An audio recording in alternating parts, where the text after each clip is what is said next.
ទីក្រុង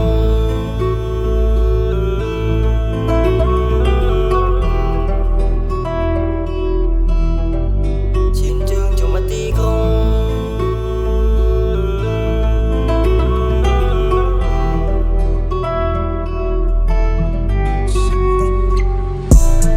ឈានជើងចូលមកទីក្រុងគេថាខ្ញុំខ្មៅមើលទៅមិនសម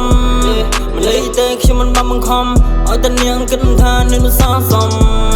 ឈានជើងចូលមកទីក្រុងទោះស្បែកខ្ញុំខ្មៅតែក្តីសម័យខ្ញុំធំនិយាយពិនមិនលំថ្ងៃក្រោយឲ្យនេះឯនេះអឺតមើលខ្ញុំ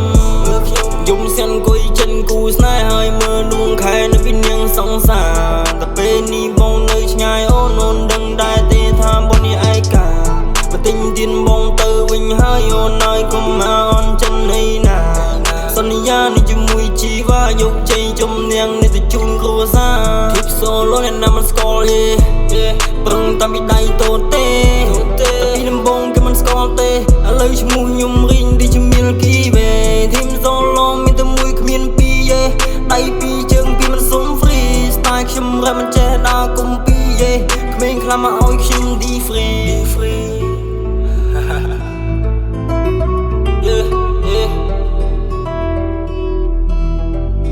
ឈានជើងចូលមកទីក្រុង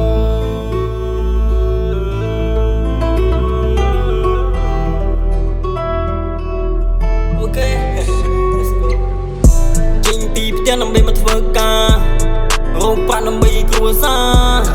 គួរឆ្ងាយទៅពីឯកាក៏បីដងមួយនេះនៅតែខ្លាំងគេថាខ្ញុំធ្វើមិនកើតទេលើកពិតយំមិនទៅសេបើស្នេហ៍ទៅស្ដាំពីងគេជីវិតនាងមួយនេះនឹងមិនជោគជ័យទេខ្ញុំនៅដាក់ពណ៌ខ្ញុំនៅដាំភ្លេងពេលនេះខ្ញុំលក់សំលេងមាននាងខ្លះក៏ចង់ប្រជែងចង់ទាញខ្ញុំអ្នកកំពុងនៅវង្វេងដូរេមីវ៉ាលីឌីរីម៉ូនេះហើយចិត្តកោខាំបូខ្មែរយើងខ្លាំងមិនកោទៅត្រូវខ្លោចខ្លាចពេលដែលបានស្ដាំ flow ចង់ហងហៅដូចជាបើស្អីចង់ដើរដល់ក្តីសម័យក្មេងប្រុសជីវិតដីថ្មីសង្ឃឹមថាថ្ងៃមួយខ្ញុំនឹងជោគជ័យបើយើងមិនចេះគេនឹងរើនាងរៀនខំរៀនទៅមិនមានតែខ្លួនឯងមានអ្នកណាជួយទេត្រូវតែជួយខ្លួនឯងរឿងប៉ិនគឺជីវិតជាងស្ដែង